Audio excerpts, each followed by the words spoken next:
Эркекти эркек түшүнөт, аялды аял түшүнөт. Мен аял кишилердин организми боюнча көп нерсе айтып бере албашым мүмкүн, бирок эркек кишилердин организми боюнча көп нерсени айтып бере алышым мүмкүн.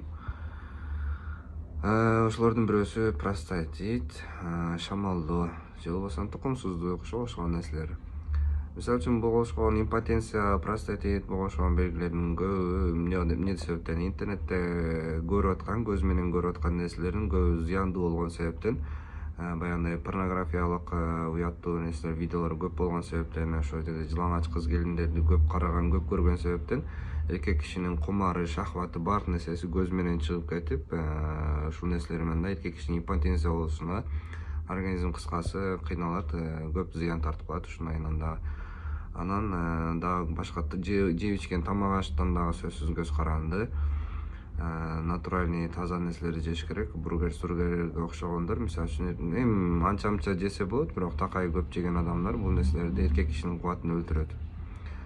Анан натуральный, мисалы үчүн жаңакка окшогон, таза балга окшогон нерселерди жеш эркектин кубатын, иммунитетин дагы өстүрөт.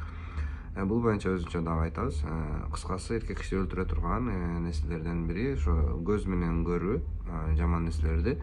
Экинчиден ошо туура эмес тамактануу. Үчүнчүдөн жука кийинүү, шамалдатып алуу. Төртүнчүдөн кыймыл аракеттин өтө эле аз болгон себептен. Мисалы үчүн кыймыл аракет өтө эле аз, же машинада отурат кечке, же офисте отурат кечке, көп деле баспайт, же болбосо ошо кыймыл аракети өтө эле аз. Ошон үчүн атайын көнүгүүлөр бар, атайын ошолорду жасап аракет кылса болот. Ал үчүн эртең менде отуруп турмай, приседание, анан эки бутту ортосуна кичине керип чоюп, ошого окшогон көнүгүүлөр бар, ошону көп жасаш керек.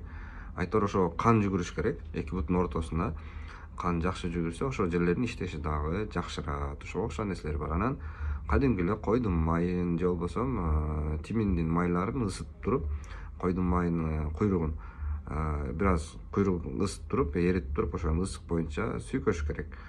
Ушул нерселер дагы жакшы жардам берет. Анан дагы башка нерселер дагы бар.